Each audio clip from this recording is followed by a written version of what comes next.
The psalmist's description moves from external enemies to internal devastation. These verses reveal the complete breakdown of human strength under extreme suffering. I am poured out like water, and all my bones are out of joint. My heart is like wax. It is melted in the midst of my bowels. My strength is dried up like a potsherd, and my tongue cleaveth to my jaws, and thou hast brought me into the dust of death. Psalm 22, 14-15. David describes total physical collapse through vivid metaphors. Each image captures a different aspect of human frailty under overwhelming pressure. I am poured out like water begins the description of internal collapse. Water poured onto the ground out of a vessel cannot be gathered again. This suggests complete loss of strength and stability. The psalmist feels his very essence draining away. Water represents life and vitality throughout Scripture. When water pours out, life departs. The image suggests not just weakness, but approaching death. The passive voice suggests forces beyond the psalmist's control. This connects to believers facing overwhelming trials. Grief can leave people feeling like their strength has just evaporated. Depression creates similar sensations of internal emptiness. All my bones are out of joint describes structural collapse. Bones provide the framework for human strength and movement. When joints separate, the body cannot function. This suggests complete physical breakdown. The phrase implies violent dislocation rather than gradual deterioration. Something has torn the psalmist's body apart.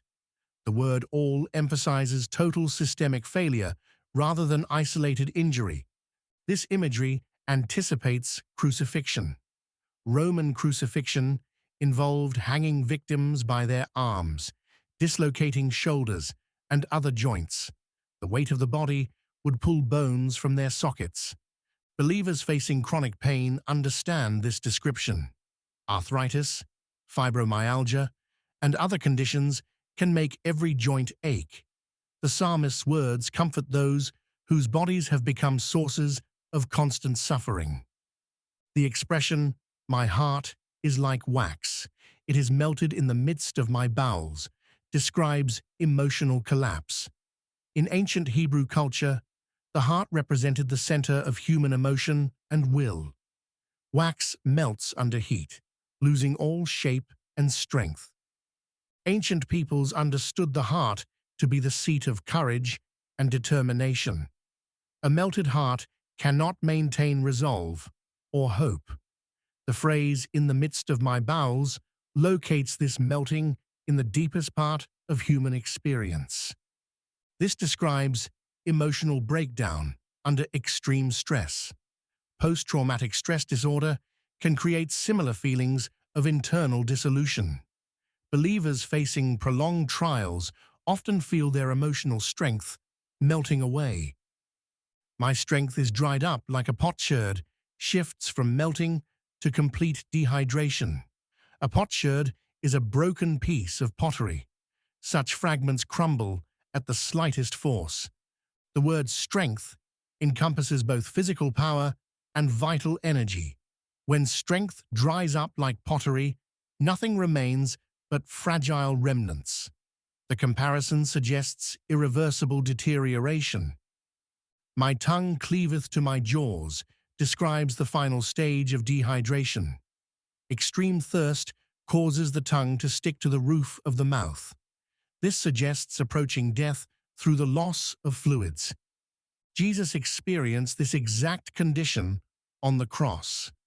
John 19:28 records, "After this, Jesus, knowing that all things were now accomplished, that the scripture might be fulfilled, saith, I thirst." The expression, "Thou hast brought me into the dust of death," acknowledges God's sovereignty over suffering. The phrase "dust of death" refers to the grave, where bodies return to dust. Genesis 3:19 established this principle. For dust thou art, and unto dust shalt thou return. The psalmist recognizes divine purpose behind his suffering. This prevents bitterness while maintaining faith in God's ultimate control. These verses comfort believers facing terminal illness or extreme physical suffering. The psalmist's honest description points to a divine purpose behind human pain.